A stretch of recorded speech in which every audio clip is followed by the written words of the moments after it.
The high priest stood on a high stage, holding and loudly reading the accusation for Abella. No one supported the princess who committed such a serious crime. Lamaria looked with bitterness at her only sister, who was waiting for the guillotine. The sharp blade slowly rose up and then sharply rushed down. The entire scene turned into a sea of blood. A nurse comes into Dean's room and says it's time for the girl to get ready for surgery. The girl closes the unfinished book with a sigh. Jean hopes that after the operation she will be able to read the last chapter.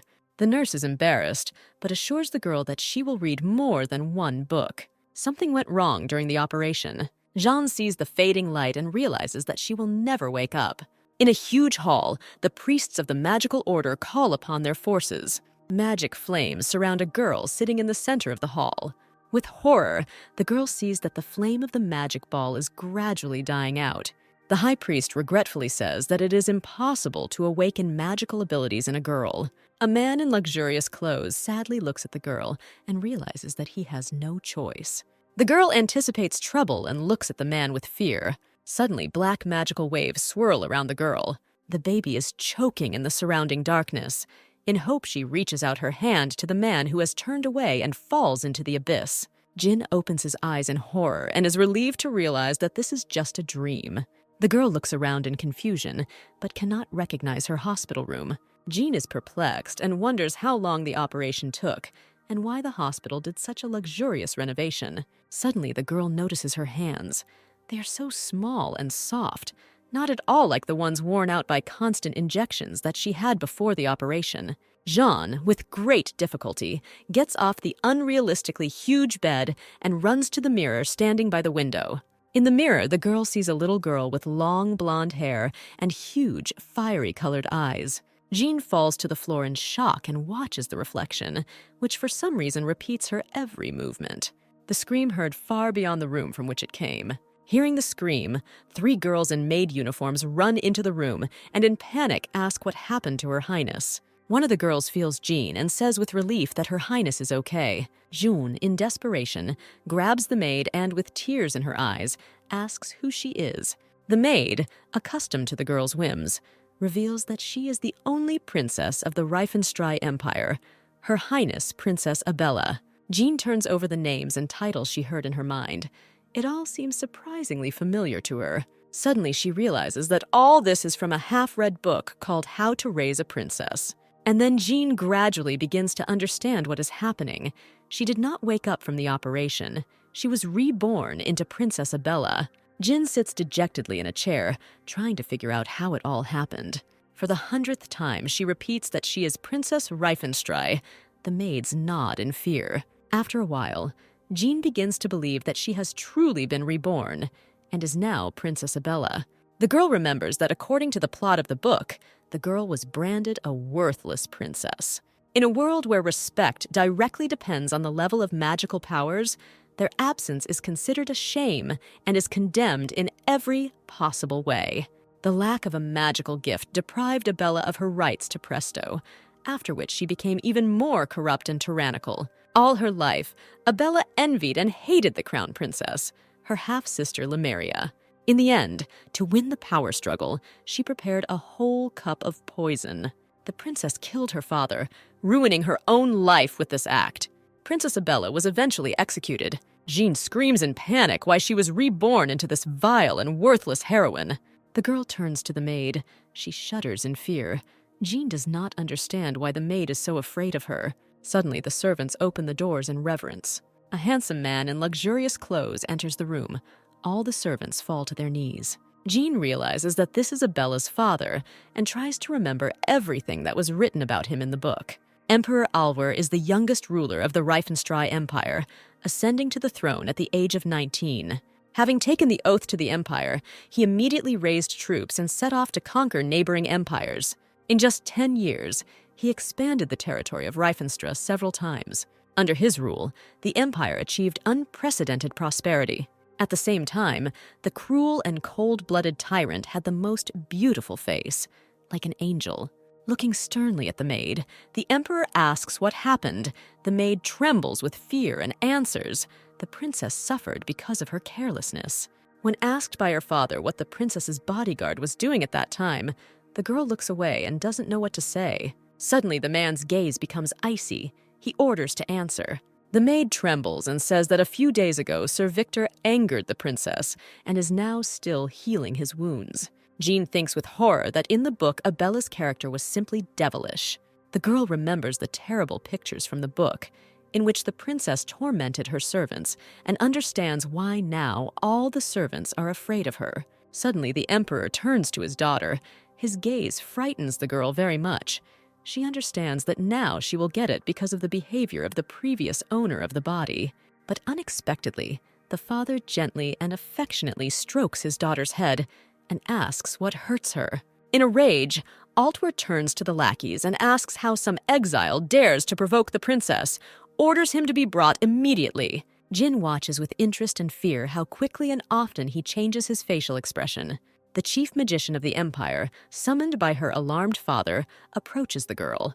The magician asks Jean to stay put, as a stunning blue light begins to sparkle around him. Wonderful waves lift the girl into the air, and she realizes with shock that this is real magic. Jin experiences unusual sensations and gradually sinks back to the floor. The magician reports to the emperor that Her Majesty's health is no longer in danger. Altver nods with satisfaction and releases the magician. A caring father tells his daughter that he is very glad that everything is okay with her. Jin is perplexed, because in the book, Altver is described as a cold-blooded tyrant. The guards appear with the prisoner and report that His Majesty's order has been carried out.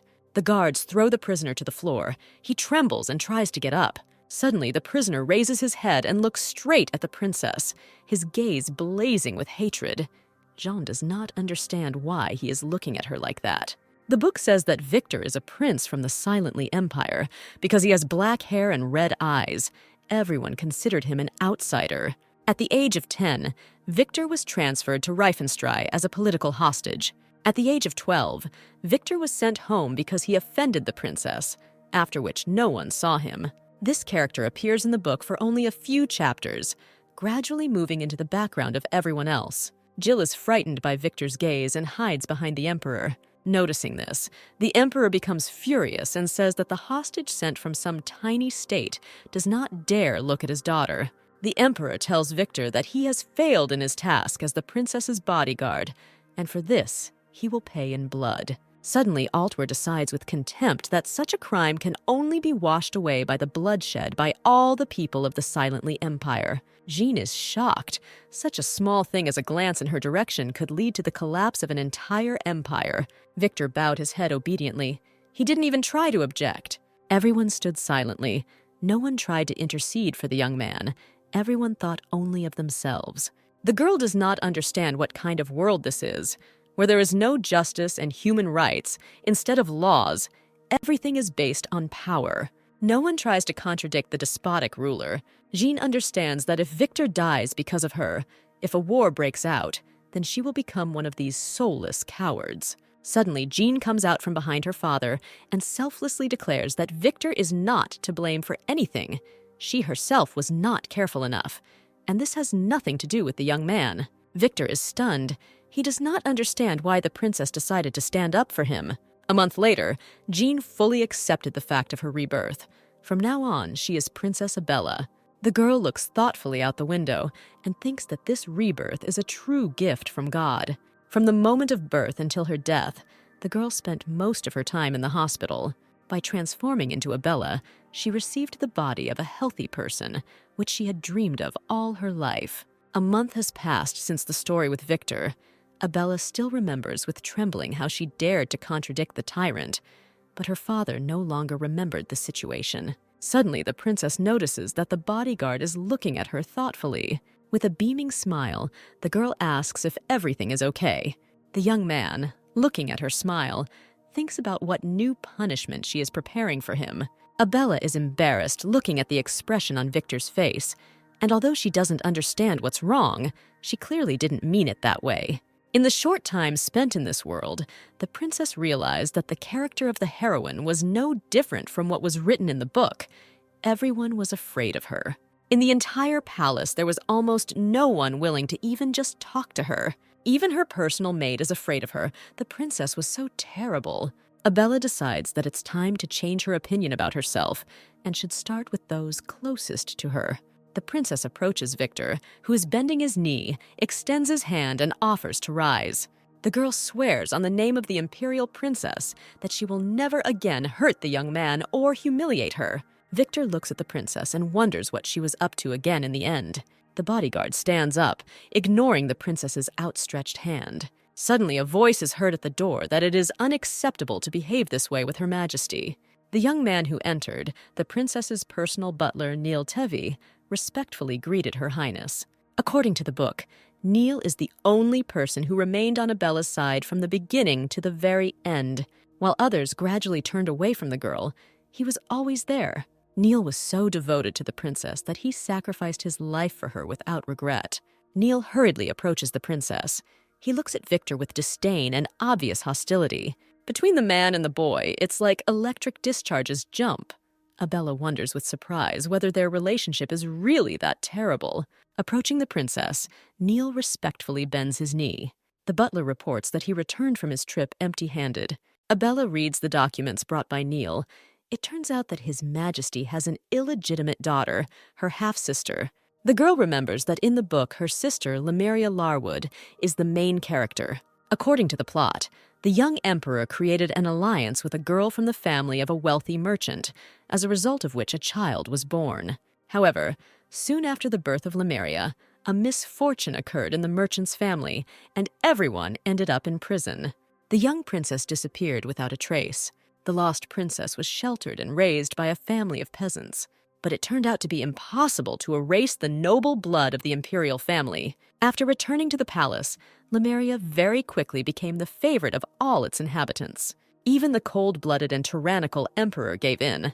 His cruelty, which froze in his heart like ice, melted from the warmth emanating from Lamaria. And there were no people who did not like the newly minted princess. Those who plot against the main character usually do not achieve what they want. Abella understands that the one who is usually the first to fall under the distribution was the mistress of the body in which she is now. Initially, the empire was supposed to have one princess, but due to the appearance of Lamaria, Abella fell out of favor. Lamaria was benevolent and gentle, while Abella was headstrong and cruel. The outcome of the plot is obvious. The prince and princess of Lamaria lived happily ever after, and the hypocritical villain Abella, rejected by everyone, died. In the original story, Abella's character was created only to compete with the main character and be jealous that Lamaria took all her father's love for herself. Abella decides that she just needs to stay away from the main character. Then there won't be any problems. Neil, looking at his mistress, decides that she is very upset and worried about the presence of her sister. But suddenly, the princess, with an angelic expression on her face, asks when she will be able to see her sister. Neil is so taken aback by Abella's reaction, he expected a completely different reaction to his message. The butler leans over to the princess and asks if she is angry. Abella thinks to herself that it is impossible to be angry with the main character. She just wants to live her new life in peace. Neil is puzzled and thinks about the princess's words. Suddenly it dawned on the man, and he says that he understood the subtext of the princess's words. Abella looks at Neil's expression and exclaims in horror that that's not what she meant at all. Suddenly, the butler says that they need to start acting as soon as possible, otherwise the consequences will not be long in coming. Victor and the maid are sadly silent. No one wants to say out loud what they are thinking. Abella can't understand why everyone has such strange faces. Finally, the princess loses patience and orders him to tell her everything. Victor begins to tell that Abella, as the daughter of the emperor, was entrusted with responsibility for the imperial family from birth. If Abella loses battles one after another, then she will face the same fate as Victor himself. The girl doesn't understand what we're talking about because Victor didn't do anything wrong. Victor says that from birth he was not like everyone else. Because of the color of his hair and eyes, he was branded cursed. The title of heir was taken away, and he was expelled to another empire. Abella thinks with sadness that even a prince has to suffer because of absurd nonsense, and she will definitely become a disgrace to the empire because she cannot become anyone else without magic. Neil, seeing how upset the princess is, tries to calm her down and says that there is no need to worry. The butler angrily declares that he will never allow something like this to happen.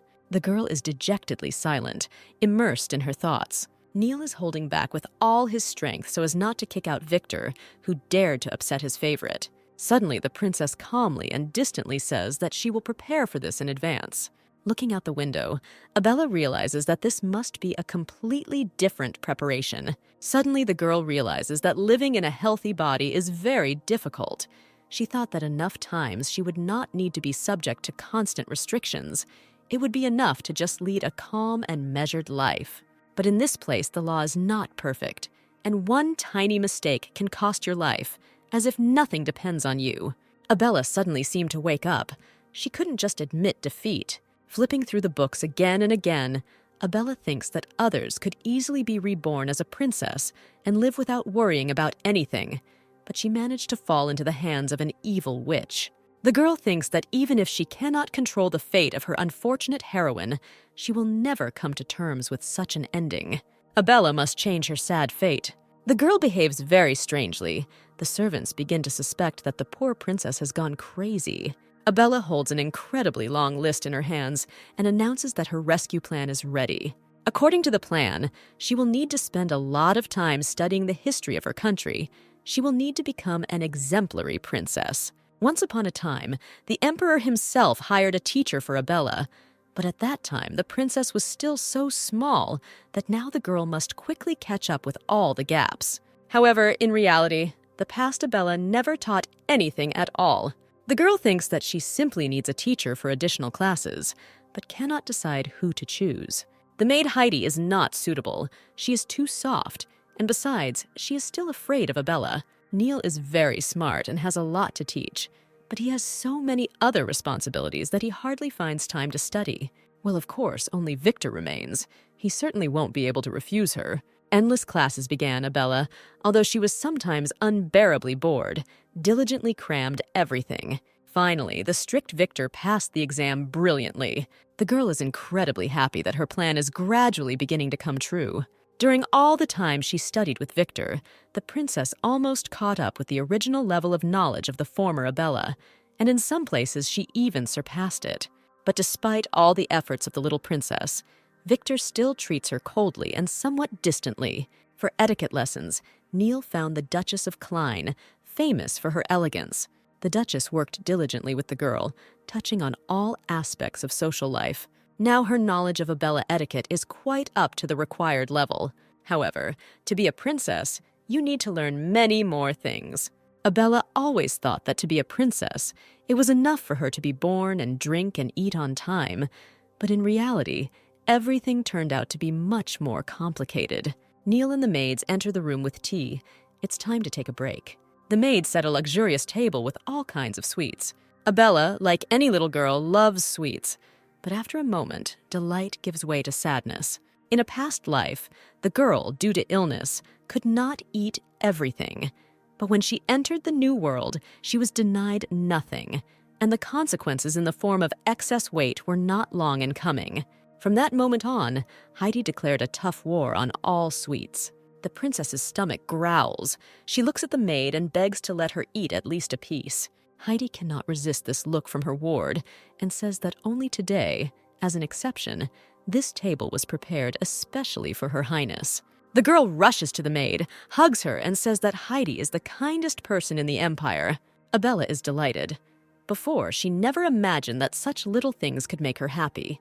While finishing her tea, the princess notices that Victor is looking thoughtfully out the window, immersed in some thoughts of his own. Abella also looks out the window and sees wonderful kites there. Suddenly, the princess looks at Victor and realizes that, in fact, he is still just a child and just wants to play and forget about all the difficulties of life. Suddenly, the girl claps her hands and says that she is tired, and now they are all going to the garden together. They will play and relax. Victor froze in amazement and did not fully believe the princess's words. Abella turns to Neil and, like a true lady, asks permission. Since the girl needs to change, Victor and Neil are waiting for her at the gate. These two obviously can't stand each other's company. They prefer to turn away and pretend that they are each on their own. Finally, the princess runs out of the castle. She is the very charm in a new dress and with a beaming face. Seeing the girl, Victor noticeably blushes. Neil, seeing Victor's reaction, becomes furious. The butler blocks the young man's back and reports to the princess that, on his instructions, the kites for the princess's game are ready. Abella glows with delight. She just wants to be a little girl. The tension between Neil and Victor is growing, as if electricity sparkles between them. The princess flies kites with delight. She has not felt so free and easy for a long time. All the servants are involved in the princess's game. Her snake turns out to be the highest. Suddenly, Abella notices that Victor's kite is rising higher and is ahead of the girl's kite. Seeing such impudence, Neil sharply twists the rope. His kite knocks down Victor's toy. With sarcasm, the butler remarks that if the young man is worse than others, then there is no point in trying to stand out. The men compete for the princess's attention in such a childish way, causing her to laugh cheerfully.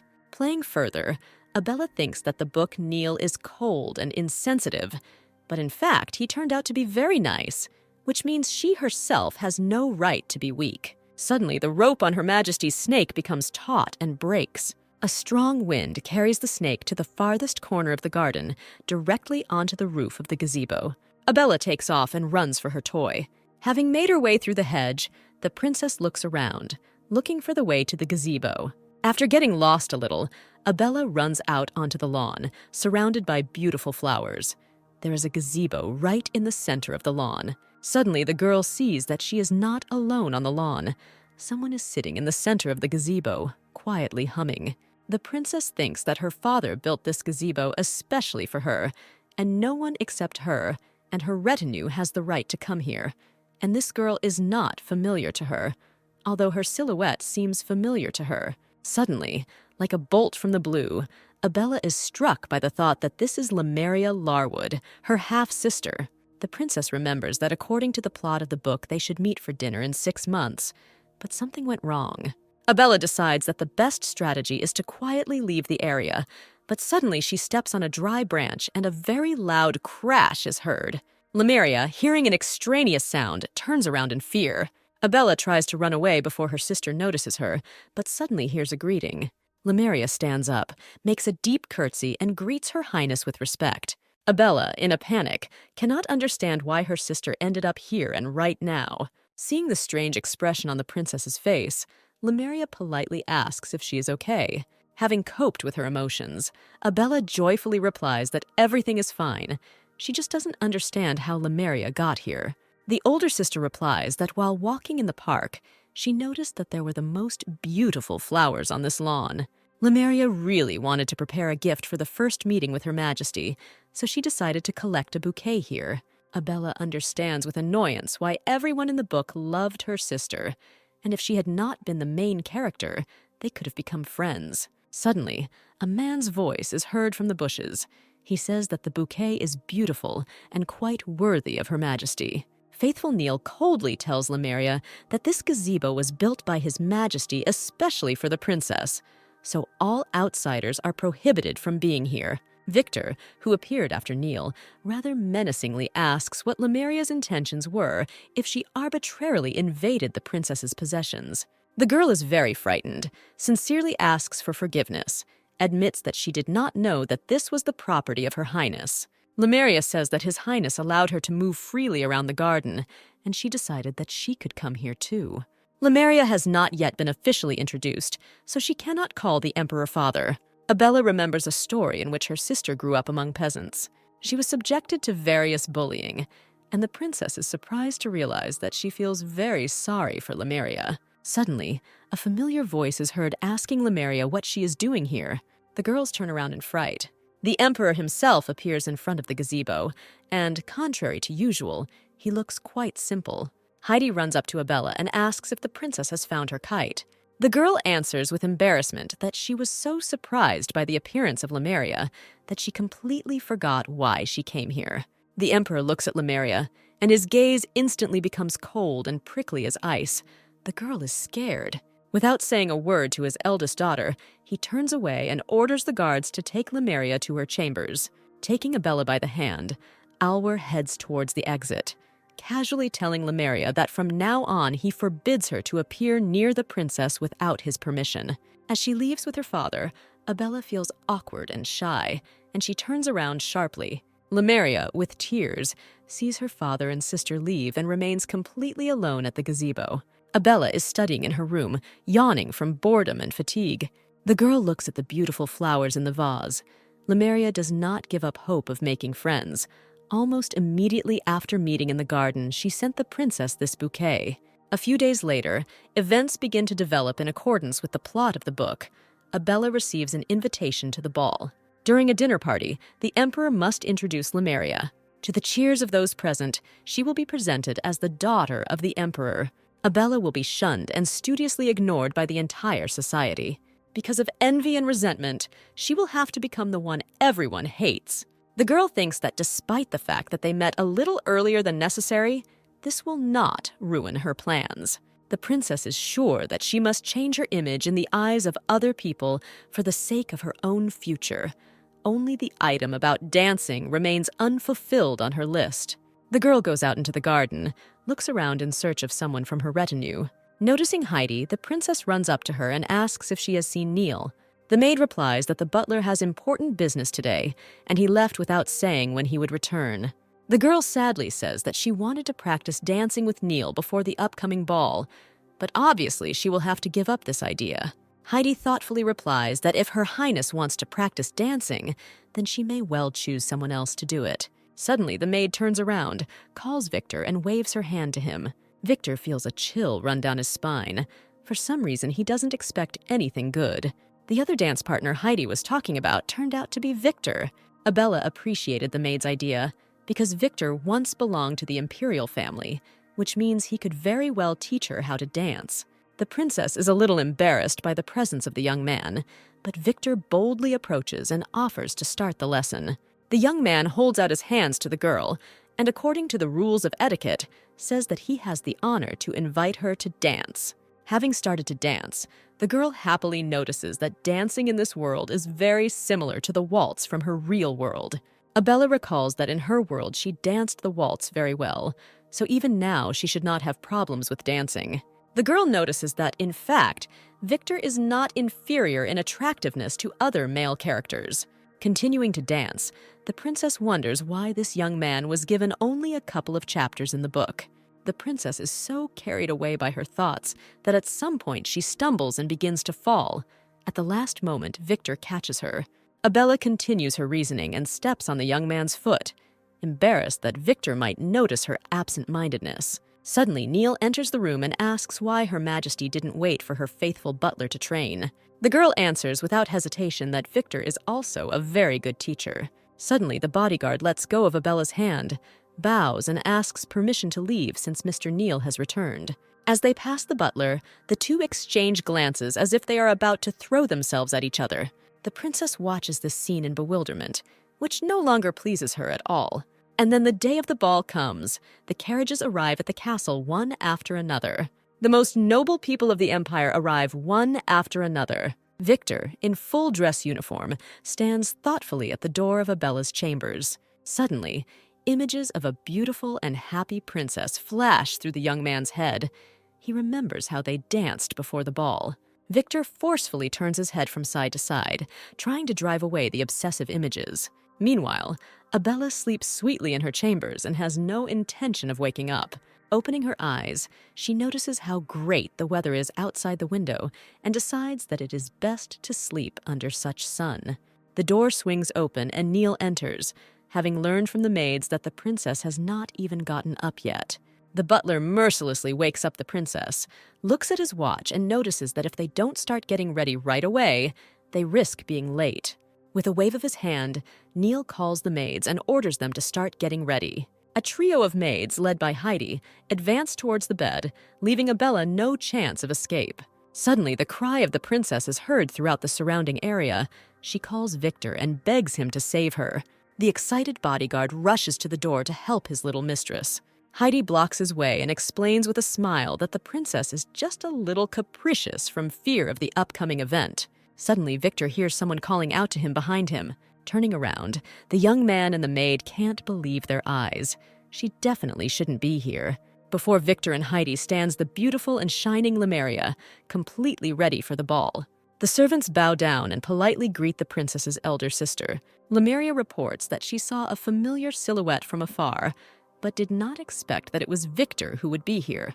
The girl presses herself close to Victor and gently asks why he is here, because Abella probably really needs him. The young man, in fright, jumps away from the girl at a considerable distance. Victor notes that if Lamaria passes here, it means she has some business.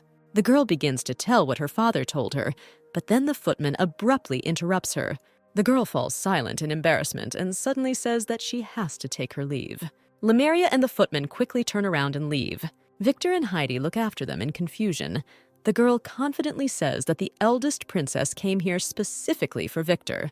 In the meantime, the princess's preparations are almost finished. All that remains is to tighten the corset a little, and the little lady will be ready. Heidi and Victor enter the room and look at Abella with delight. The little princess is simply magnificent. Every last detail in her appearance is carefully thought out. The girl looks like an angel. Heidi is proud of her work and the work of the maids. She exclaims with delight that Her Majesty is simply a goddess. Suddenly, Abella turns to Victor and asks if he likes her image. The young man is silent for a long time, blinded by the beauty of the princess. Then he comes to his senses and coolly replies that it is very beautiful. Abella, like a true princess, loves praise very much, so she turns to Neil and now asks his opinion. Neil looks at the princess carefully and says with satisfaction that it looks very similar and falls silent. Neil didn't want to say out loud, but now the little princess looks amazingly like her mother. The butler looks at his watch and decisively says that it is time for them to move out. Abella cannot be fooled so easily. She remembered that Neil interrupted himself mid-sentence and wondered what that meant. But now the most important thing is the ball. The girl will definitely figure out everything else later. Finally, the princess and her entire retinue leave the chambers and head towards the ballroom. At the entrance to the throne room, a footman announces that Duke Veto has arrived. A tall, handsome young man enters the hall and with a confident gait approaches the ladies standing nearby. The ladies greet the Duke and notice that they have not seen him in society for a long time. One of the ladies says that according to rumors, the princess, left outside the walls of the palace, has finally returned. The Duke is surprised by the news. He is not aware of recent events. The ladies say that immediately after returning, the princess was locked in the palace, and the youngest princess also did not appear in public all this time. The Duke is completely confused. He is completely unaware of events. A young girl with green eyes says that the youngest princess is so useless that she can't even stand up for herself, covering herself with a fan from prying ears. The girl says that the real reason for the banquet is precisely the performance of the eldest princess. The Duke notes that perhaps the rumors are true, but perhaps not. Suddenly, the footman snaps to attention and announces that His Majesty and Her Highness have arrived. Everyone in the hall instantly fell silent, turned to the doors, and froze in anticipation. His Majesty Altver Larwood and Her Majesty Abella Larwood enter the hall. The little princess is completely unrecognizable. From a capricious, spoiled child, she gradually begins to turn into a beautiful lady. The entire community bows respectfully and salutes their great emperor and his daughter. Father and daughter slowly and proudly walk through the entire hall to the thrones installed on the pedestal. Suddenly, a hubbub begins behind the emperor's back. Young girls and boys whisper to each other, lively discussing what is happening. The emperor turns around sharply. He is angry at such impudence. He showers the gossipers with his famous icy gaze. All conversations immediately calm down. Abella looks at her father and thinks that this is why he is the ruler of the empire that dominates the mainland, because with just one glance, he is able to terrify anyone. Noticing that his daughter is nervous, he gently squeezes her hand and gently advises her not to pay any attention to them. Abella is flattered by his care and tenderness. The girl remembers that in the book her father is described as a cold-blooded tyrant, but he was always very affectionate with her. Until his death, the father never hated his daughter. Walking hand in hand with her father, the girl thinks about why the bookish Abella did not spare her father, because he is so good. The emperor and the princess approach the pedestal on which the thrones stand, and then Abella notices that there are 3 of them. Sitting on his throne, Alvar announces that before the celebration begins, he wants to announce one event. The emperor points his hand to the girl standing to the side and announces that Princess Lamaria Larwood has returned to the palace. Presented to everyone, the princess immediately attracts all eyes. She is truly charming. The musicians started playing music and the gala evening began. As described in the book, Princess Lamaria immediately finds herself in the spotlight. Everyone wants to talk to her, and Princess Abella sits alone and longingly watches how quickly her sister charms everyone around. The girl was also not averse to going down to the hall and trying to make friends with someone, but she was ordered by her father to sit here and not communicate with these people. Princess Lamaria continues to captivate the community with light-hearted chatter and laughter all around her. The former Princess Abella firmly cemented her reputation as a willful, cruel, and capricious monster. Out of hopelessness and despair, the girl begins to tremble with chills. The sensitive father notices that Abella is upset and asks what happened. The girl, having pulled herself together, says with a joyful smile that everything is fine. Suddenly, a footman approaches the emperor and tells him some news in his ear. The ruler's face darkened with terrible anger caused by the news. The father approaches Abella, gently puts his hand on her head, and tells her that he will return soon, and she should wait for him here. As soon as the emperor has left, Abella jumps from the throne. This is the perfect chance to put her plan into action. Making her way through the hall, the girl looks around in search of suitable company. At this time, Lamaria notices empty thrones. Neither her father nor Abella is anywhere. The younger princess notices a small group of young girls, quite pleasant to look at, and rushes towards them. According to all the rules of etiquette, Abella politely wishes the girls good evening. But looking up, she notices that the girls have disappeared, so quickly that the girl didn't even notice it. Abella is lost. She finds herself in this world. It doesn't matter whether she is a princess or not. Since there is no magic, she will be treated like an infectious patient. The girl angrily thinks that it is not at all surprising that the former owner of the body has become such a villain. With gloomy determination, Abella decides that she doesn't care. If she can't make contacts, then it's time to move on to dancing. She urgently needs to find a partner. Suddenly, behind one of the columns, the girl notices a familiar face. Handsome Victor stands silently, not paying attention to anyone. Abella jumps for joy. Victor will be her dance partner because they danced so well with each other. Victor, noticing the princess out of the corner of his eye, turns sharply and quickly leaves. But the girl, with enviable persistence, catches up with him and calls out to him. The young man realizes with annoyance that he has been caught. Abella curtsies and invites Victor to dance. The girl is afraid that the guy will refuse her. She looks at him with such despair and pleading that the young man's heart trembles. Victor leans over to the princess, takes her hand, and says that it is a great honor for him. In the center of the hall, quite a lot of couples are spinning in a beautiful dance. The young couple takes their place in the center of the hall. The training was not in vain. Abella and Victor are so accustomed to each other that their dance resembles a beautiful flight. The dancing couples turn in surprise towards the dancing young people, and the gossips admit with surprise that they did not expect such beautiful movements from the princess.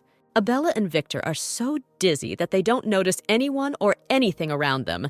They're just enjoying the dance. Evil gossip tongues sarcastically note that the princess was frightened by the arrival of her older sister and decided to become a good girl. Not far from the heroes, Lamaria is dancing together with an unfamiliar young man. The same gossips notice that the eldest princess arrived not long ago, but her dancing skills are simply excellent. An unspoken rivalry begins between the two couples. Suddenly, Abella asks how Victor ended up here. The young man admits that he was sent here by Neil to guard the princess. The young man ironically recalls how Neil warned him not to let his hands go. Otherwise, this banquet would be the most terrible in his life. The princess admits to her guard that she is very pleased with his presence, and that the implementation of his plan is going well. Suddenly, the girl notices Lamaria dancing not far from them. Abella begins to panic, comparing herself to her sister and saying that she needs to try harder. Victor wholeheartedly wants to reassure the princess and says that Her Highness should not compare herself with others. Suddenly, Victor shields Abella, and the girl feels someone crashing into him. In front of the amazed audience, the girl sees Lamaria sitting on the floor next to her. Victor hugs Abella and looks towards the eldest princess with cold indifference. Her dance partner runs up to Lamaria and asks if she hurt herself. Suddenly, Victor coldly says to Lamaria that Her Highness should be careful next time so as not to fall. Lamaria looks up at him with tears in her eyes and tries to justify herself. But the young man interrupts his older sister and declares that a little longer, and Princess Abella could have suffered. A crowd of courtiers immediately begins to discuss the incident, wondering whether Lamaria did it on purpose or Abella. Suddenly, Abella breaks away from Victor's arms, runs up to Lamaria, extends her hand to help her get up, and gently asks if everything is okay with her sister. But unexpectedly, Lamaria's partner rudely pushes Abella's hand away. The young man boldly advises Abella not to pretend, because if she had not moved away, Princess Lamaria would not have fallen. Victor runs up and covers Abella with himself. The young men stand opposite each other, and things are clearly heading towards a fight. Suddenly, the angry voice of the Emperor is heard, asking what happened. Victor bends his knee and says that during the dance, Princess Lamaria almost hit Her Highness Abella when she fell. The eldest princess's saucy partner interjects and says that it was, in fact, the princess who nearly hit Her Highness Lamaria while dancing. The Emperor looks coldly at his eldest daughter and asks if this is so. Lamaria, in a submissive and gentle voice, tremblingly admits that she was the one who was careless. The younger sister had nothing to do with it. Abella watches the emperors in amazement. She did not expect that her older sister would turn out to be such a suck-up and would do everything to make her father believe her. Contrary to the fears of the youngest daughter, Alvar looks at the eldest with disappointment and says that if she doesn't know how to dance, then she shouldn't dance at all. Suddenly, the emperor turns towards Victor and says that this is the second time he has failed to protect the princess.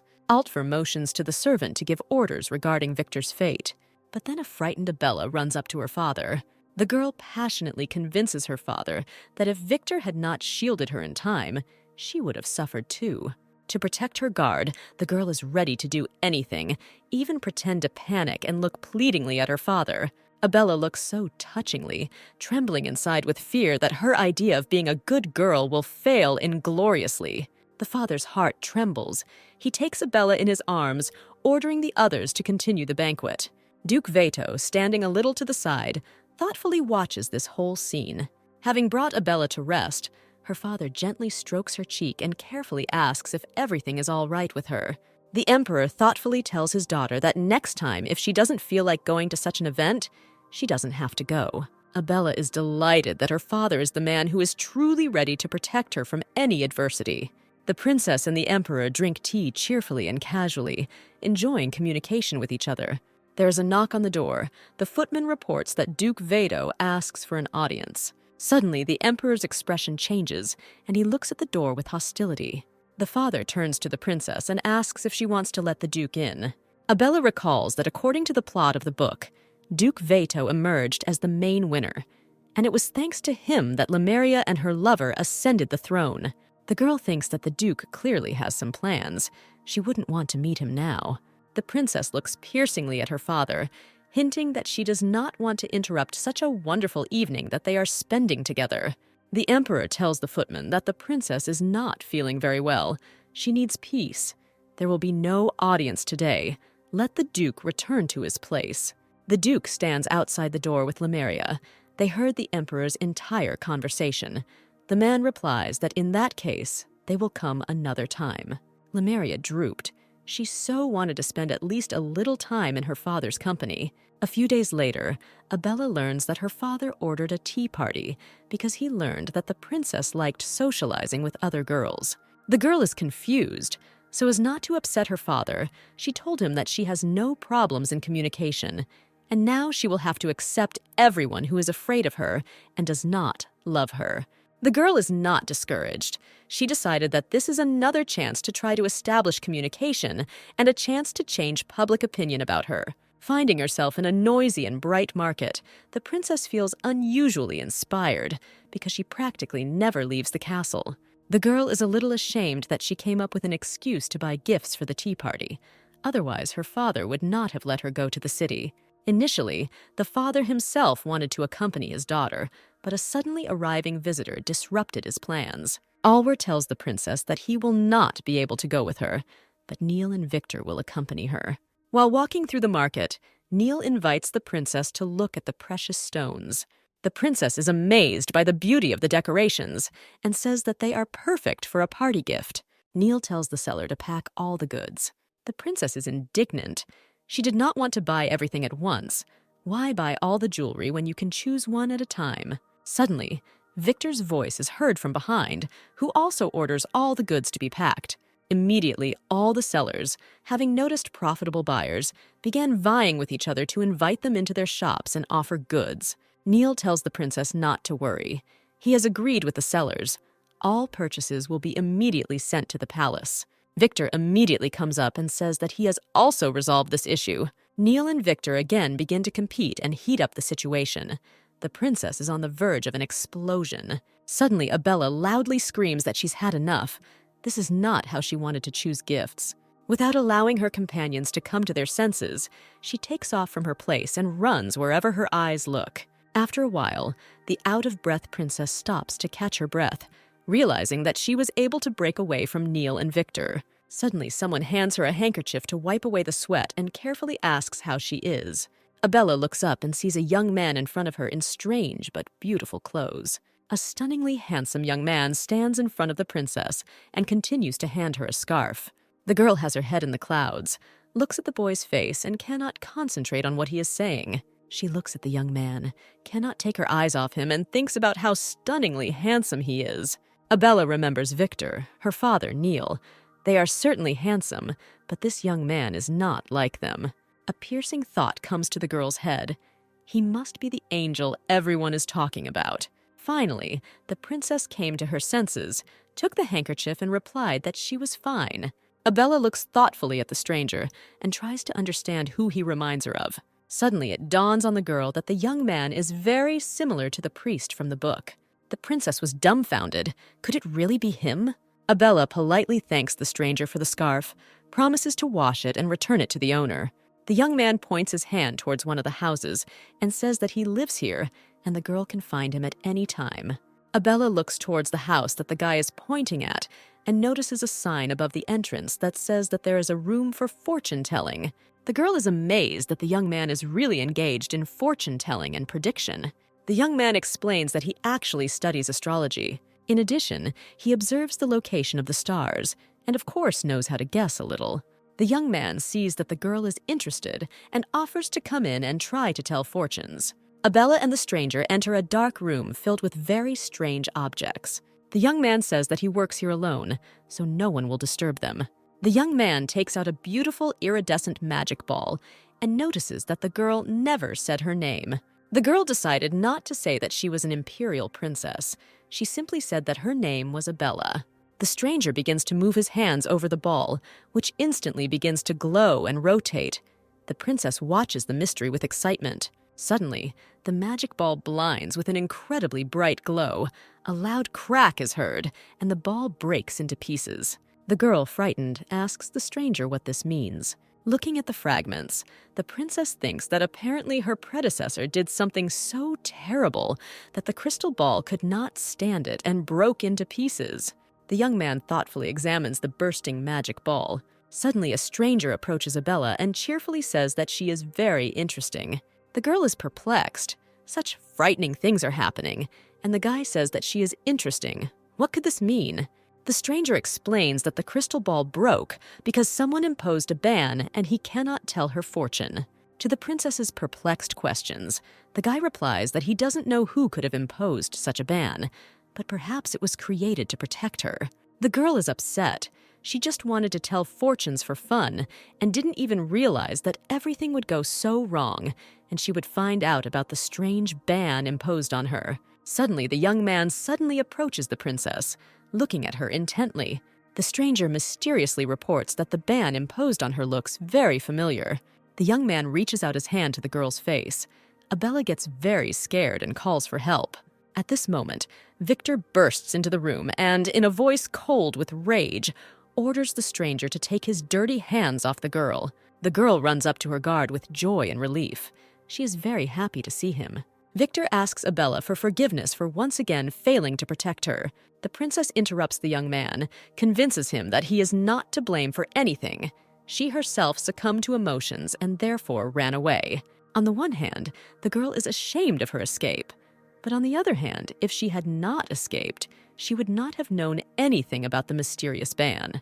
Victor covers Abella with himself and angrily asks who this man in front of them is. The stranger explains that he is an ordinary astrologer who sometimes tells fortunes, and they are in his house, so the young man should behave less aggressively. After everything that happened, the princess thinks that it is hardly possible to call the stranger an ordinary astrologer. Victor bows respectfully, asks for forgiveness for the intrusion, thanks for taking care of his lady. The stranger sincerely regrets that he frightened the little lady with some of his actions. As a sign of his sincere apology, the young man hands the girl a box with a gift for her. The box contains a wonderful necklace. Abella resolutely pushes away the box with the necklace and says that there is no need for this. The young people turn around and leave the strange house. The stranger mysteriously looks after them and notices that Abella refused the gift in vain. It will be very useful to her. Walking out onto a noisy street, Victor suddenly falls to his knees, says that he has made an unforgivable mistake, and asks the princess to punish him. Abella assures him that he is not to blame for anything, and if he had not come on time, there is no telling how everything could have ended. The princess realizes that now she can't think about anything except this strange meeting. She tries to understand what the stranger meant when he said that this magic was familiar to him. Neil runs up out of breath and bombards the girl with questions about whether everything is okay with her and where she has been. Abella is very ashamed. Without thinking about the consequences, she made the people most devoted to her worry so much. Neil says that there are enough adventures and experiences for today. It's time to return to the palace. The princess embarrassedly says that since all the gifts have been bought, we can return home. Abella turns towards the astrologer's house and is surprised to think that she feels disappointed in not receiving answers to her questions. The girl is very tired during the day, and having finished all the preparations for tomorrow's tea party, goes to bed. Suddenly, in the middle of the night, a strange glowing silhouette appears above Abella's bed. The girl wakes up and sees in front of her what appears to be the ghost of a young woman. The woman is incredibly beautiful and looks closely at the princess. Suddenly, the spirit reaches out its hand to Abella. The girl gets scared, jumps back sharply, and falls off the bed. Rubbing her bruised head, the princess tries to understand who this woman is and how she got into her room. The woman with the deep seal looks at Abella, realizing that she did not recognize her. Suddenly, the spirit gently touches the girl's cheek with her hand. Suddenly, the woman begins to move away. Abella feels some inexplicable sadness and reaches out to the woman. The girl tries to reach the spirit, asks her to wait, but the woman gradually disappears. Suddenly, the door opens slightly, and Neil enters the princess's chambers. The butler says that he heard a voice when he walked past Her Highness's door and decided to go in to find out why the princess was still awake. Seeing that the princess is frightened by something, Neil says that he will stand guard at the princess's door until the morning in case she needs him. In the morning, the princess can't wake up. Heidi asks why the girl didn't go to bed earlier before the important event. Abella replies that she just couldn't fall asleep for a long time. The girl turns to Neil and is perplexed, because he too did not sleep all night, guarding the princess, but he is full of strength and energy. One of the maids comes into the chambers and announces that everything is ready for tea and we can begin. At the tea party, everything does not go according to plan. The princess sits alone, and the girls who came at the opposite end of the table surround Lamaria. Abella is upset and thinks that everything done at the ball had no effect. Suddenly, a chair moves out next to Abella, and an unfamiliar girl asks permission to take this place. The princess happily invites the girl to sit down. At the other end of the table, everyone suddenly becomes silent and looks in Abella's direction. The princess asks her interlocutor in a whisper why she doesn't avoid her. To the surprise of the girl, the princess replies that she has a very bad reputation for being capricious, but in reality, she is not like that. Abella sadly says that, among other things, she is completely devoid of magical powers. The girl sincerely looks at the princess and says that for her personally, this does not matter at all. The girls spend their time having a pleasant conversation with sincere sympathy and friendliness. Suddenly, Lamaria claps her hands and says that since the last guest has arrived, the tea party can begin. Abella is perplexed. Since this is her tea party, why Lamaria is acting as if she is the hostess of the event. The princess does not intend to let her get away with this. Abella motions to Heidi and tells her to start handing out the gifts. Maids approach the table, carrying elegantly packaged boxes of gifts in their hands. The girls look at the princess in bewilderment. She explains that these are gifts that were prepared especially for tea drinking. The girls look at each other. No one touches the boxes. An awkward pause hangs over the table. Abella fears that if the girls do not accept her gifts, it will be a complete failure. Suddenly, her interlocutor begins to shake the box with interest, wondering what's inside. Abella explains that since Blair is the daughter of General Aztec and has been trained in martial arts since childhood, this whip would be an excellent gift for her. The girls at the other end of the table start laughing at such a gift and say that the princess has no manners at all. Blair proudly reports that she really likes this gift and sincerely thanks the princess. The other girls, casting aside doubts, begin to open the boxes with curiosity and understand with delight how Abella pleased each of them. The princess is glad that her idea was a success. Her efforts to study each guest were not in vain. Lamaria is in no hurry to participate in the general holiday of gifts. She never opened her box. To avoid appearing rude, the older sister communicates her belief that her dear sister's gift is certainly wonderful. One of the girls enthusiastically clutches to her chest a book that she has long dreamed of, but could not get it anywhere. Abella observes the girls and notes that when they stop acting arrogant, they are quite nice and elegant. The princess is proud of herself. She did a great job and still managed to reduce her suspicions. Suddenly, one of the girls turns awkwardly, touches a mug of tea, and it tips over onto the tablecloth. Abella calls Heidi and asks her to check if everything is okay with Lady Wilfried. Miss Wilfried is scared and upset and apologizes for almost ruining the tea party. Abella laughs and replies that this is complete nonsense. The main thing is that the girl herself was not harmed. Suddenly, Miss Wilfried asks if Her Highness has read the book given to her. Abella is embarrassed, but admits that she has not read this book yet. Suddenly, Blair interrupts the other guest and says that it is not proper to ask such questions. Her Highness is only 12 years old, and her education is just beginning. Another guest chimes in, agreeing that this book is indeed very difficult to study. Abella beams. For the first time, someone outside her retinue comes to her side and to her defense. Miss Wilfried apologizes for her impudence. Abella assures her that everything is fine, and it really won't hurt her to study more. Suddenly, the guest declares with delight that Her Majesty is actually very sweet. The princess simply glows with delight. The guests, vying with each other, begin to brag about their successes. One of them proudly reports that her younger sister has already studied books whose names Abella has not even heard of. The princess thinks that all this time she has been intensively studying etiquette and has completely abandoned the books that the girls are now talking about with such delight.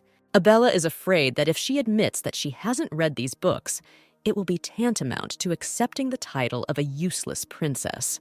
But if she lies and it comes out, her entire reputation will go down the drain. Suddenly, Lamaria says that her little sister has long and successfully studied all these books. Abella is perplexed, since when did the main character come to her defense? Lamaria, meanwhile, continues that the princess's teacher praised Her Highness as the most diligent student. One of the girls asks what progress Lamaria herself has made in studying such complex material. The eldest princess answers with embarrassment that, unfortunately, she is not as smart as Abella, but she is also trying to keep up. A few days after the tea party, Abella takes up her studies with triple zeal. She regrets that she has been focusing on dancing and etiquette, and has completely forgotten that being a princess is about more than just having manners and looks. The princess realizes with shame that Lamaria, being outside the palace, knows how to support any topic and carry on a conversation, but she can only watch from the sidelines. Abella asks Neil to bring her all the higher-level materials, the more the better. Neil fears that such materials will be too difficult for Her Highness, but Abella passionately declares that she must become the perfect princess. The girl thoughtfully reflects that only by learning everything a princess should know and getting rid of the stigma of being worthless will she officially become a princess worthy of this empire. Abella is determined to take fate into her own hands. Neil calls the princess, sitting under a tree with another book in her hands, and says that it's time for her to go. In the 2 years since the recent events, Princess Abella has grown from a charming little girl into a beautiful young lady. At the ball dedicated to Abella's 14th birthday, the invited girls discuss that recently the princess has been so busy with her studies that no one has seen her for a long time. At the entrance, a footman announces that the Imperial family is arriving. His Majesty Altver Larwood, Her Majesty Abella Larwood, Her Majesty Lamaria Larwood have arrived. The Emperor announces that the ball is dedicated to the princess's birthday and announces the beginning of the celebration. The father approaches his daughter and carefully wishes her to have fun. Lamaria bows in respect to her father and says that she will take care of her sister. Abella is surrounded by attention. All the young people of the society are eager to greet the princess and report on the gifts sent. The girl enjoys an abundance of attention and compliments because she has spent so long and diligently gaining her reputation. The elder sister approaches the princess and says that the orchestra is about to start playing, and Abella promised her the first dance. Music begins to play, and 2 beautiful girls begin to dance. Duke Veto watches the girls very thoughtfully and mysteriously. While dancing, Abella notices that there are at least 6 people at the ball who want to dance with her.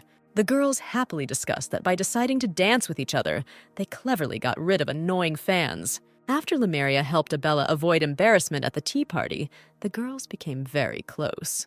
The eldest princess turned out to be much smarter than she wanted to seem, and gladly helped her sister with her studies.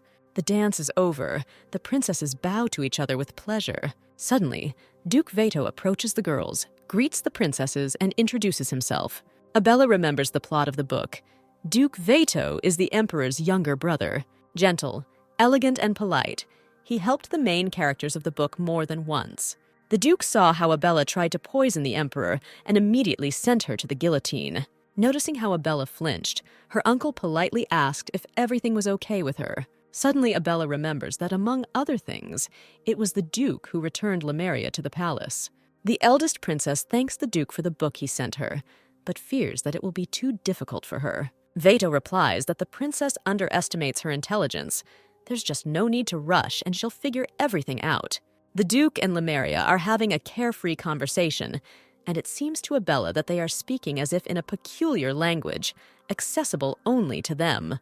The Duke bows, wishes the youngest princess a good birthday, and says that he no longer wants to distract the princesses. Turning around, the uncle tells Abella that his gift has already been delivered to Her Highness's room, and hopes that the princess will appreciate it. In the dead of night, Abella falls exhausted onto her bed. Finally, this long day is over. Neil comes in and says that the gifts for the princess are not yet unpacked. Abella asks the butler to call Victor and Heidi to help her unpack the boxes. The girl and her assistants open the gifts and, checking the list, see who they came from. From one of their boxes, Abella takes out a large, shining stone. Victor says that this stone belongs to the temple and is called the Holy Stone. Neil is surprised to announce that the gift was received from Duke Veto. The girl looks at the stone in amazement and wonders what the Duke wanted to say by giving it to her. Neil says that when the Duke brought Lamaria to the castle, the Emperor wanted to reward him, but his brother asked for the Holy Stone, but did not think that His Majesty would give it up so easily. Abella asks Heidi to put the stone in the drawer. She will deal with all this later. In the morning, the princess sits down to write grateful responses to the gifts received. Suddenly, Abella notices an unusual glow emanating from her desk drawer. The girl opens the box and sees that the Holy Stone, donated by the Duke, shines and shimmers. Immediately, as if in response to the call of the stone, something begins to shine on the shelf behind the books. The princess goes to the closet, pulls out books, and sees a strange depression in the wall, exactly the size of a stone. Obeying some vague instinct, Abella inserts the stone into the niche. Clicking slightly, it fits perfectly into place. The stone begins to shine brighter. The light blinds the princess. She hears a strange noise and feels the floor begin to tremble under her feet. Opening her eyes, the girl sees that instead of a solid wall, a passage has opened, and steps leading down are visible. Without listening to the voice of reason, the girl begins to go down the secret passage. Going downstairs, Abella sees large carved doors in front of her. The girl approaches the door, runs her hand over the intricate design carved on the wood, and realizes that this place seems strangely familiar to her, Somewhere she has already seen it before. Suddenly, the doors begin to open and a bright light falls on the girl. Abella enters a strange room, most of which is occupied by books. On the table, she picks up one publication and is surprised to notice that this book is related to the study of holy power. According to the book, most people in this world are born with either magic or holy power, which is much weaker and much rarer. Due to their origins, royals usually have extremely powerful magical abilities. But among common people, there are also people with magical or holy powers. Those who have magical abilities are called magicians and warriors. Those imbued with holy powers must undergo training and testing to become servants of the temple. The girl looks up from the book and thinks that most of the texts here relate to religious studies, so this place may be connected with the temple. Suddenly, Abella notices a large gemstone on the table in a special stand. The princess, enchanted, takes the stone in her hands, and suddenly it begins to light up with a magical light. Suddenly, the spirit of the woman she already saw 2 years ago appears from the stone. The woman calls the princess by name. Abella is suddenly struck by a realization that this is not just a spirit. This is the spirit of her mother. The woman affectionately strokes the princess's face and congratulates her on her upcoming birthday. The girl tries to touch her mother, but the spirit that appears is incorporeal. The spirit asks the princess not to be sad. She regrets that she personally could not watch the princess grow up. The mother says that the girl had to find this place after she turned 14 years old. The woman gestures around the room and notices that Abella must have had a lot of questions, and it's time to get answers to them. Before going to bed, Heidi combs the princess's hair and notices how quiet and thoughtful she is. The maid asks you to tell her what is upsetting the princess. She will do everything possible to ease the burden. Abella replies that she is just tired, so Heidi puts her to bed and wishes her pleasant dreams. As soon as the door closed behind the maid, the girl takes out from under the bed a book she received from her mother and a lantern. This is not an ordinary book, but a diary. Abella begins to read impatiently. Saint Natalia was a servant of the temple, waiting for Abella. Even then, she felt her incredible magical power and vague traces of holy power. Looking into the future, Natalia realized that she would not be able to be with her daughter. She saw that the girl would become the only owner of 2 powers in the world. The woman knew that this power would bring many dangers to the princess, so she left the books and treasures in the secret room. On her 14th birthday, the girl had to find and open this door. And now, following her mother's promptings, the girl must master her power and protect herself. Her mother told Abella that she sealed her powers to protect her. It's not that Abella doesn't have magical powers, but that they were sealed. The girl remembers the mysterious astrologer. He told her the same thing. The girl cannot believe what is happening. Instead of having no strength, she has 2 at once. Abella goes to bed, deciding that there is a time for everything. In the holy temple, a priest stands in front of the statue of the supreme goddess. The envoy approaching from behind kneels. The priest pronounces only one order, not to disappoint the master. A mysterious stranger who practices astrology says he will do whatever is necessary. Abella spent the days that had passed since meeting her mother searching for a way to remove the seal from herself, but her search was unsuccessful. At breakfast, the princess looks upset. The emperor carefully asks what happened to her. Abella is not yet going to let anyone in on her secrets, so she cheerfully tells her father that everything is fine. She just didn't sleep well last night. After finishing breakfast, the father announces that tomorrow his daughters are going to the Imperial Academy. Abella is surprised how quickly and imperceptibly time flies. Turning to Lamaria, the emperor announces that she, as the eldest daughter, must take care of her younger sister. The girl assures that everything will be fine. Patting Abella on the head, her father says that she should rest a little and then ask Neil to help her pack her things. Sitting on the bed, Abella watches as Neil and Heidi, horrified that their pet is leaving the castle, go crazy packing her suitcases. The girl tries to protest that she has no use for so many things, but the faithful servants do not pay the slightest attention to her. They must do everything so that their mistress does not need anything. Abella turns to Victor and asks hopefully if he will accompany her to the academy as a bodyguard. Bowing respectfully, Victor replies that His Majesty ordered him to ensure the safety of the princess. The girl looks around in surprise and asks where his luggage is. The young man proudly takes the sword out of its sheath and says that this is the only thing he needs. Abella recounts her suitcases in confusion, and before Neil and Heidi come up with something else, she says that it's time to take care of Victor's luggage. Victor is puzzled. The princess has again cleverly outwitted him. Neil, as always, arrogantly and contemptuously remarks that Her Highness should not bother herself with such trifles. Abella happily replies that she is a princess, and it is her responsibility to take care of her surroundings. In the morning, everyone gathers in the hall. Abella doesn't understand why they still haven't set off on their journey. Lamaria explains that the temple has decided to bless the princess's journey, so everyone is standing and waiting for them. A footman at the entrance announces that temple envoys have arrived. Young men in luxurious flowing cloaks enter the room. The envoys bow and greet the descendants of the sun to the glory of the empire. The entire imperial family, including the ruler himself, bows their heads respectfully before the envoys. The leader of the messengers, Bishop Winston, says that a long time has passed since he last saw the princesses. Abella looks thoughtfully at the bishop. He notes with a laugh that the last time he saw the princess, she was just a baby. She must not remember him. The princess sarcastically thinks that she only saw him once when she was reborn, so it is not surprising that she does not recognize him. The emperor coldly orders the bishop to hurry up and begin. Winston turns to one of the messengers and accepts his staff. Approaching Abella, the bishop asks her to close her eyes. Abella obeys, and Winston begins his ritual.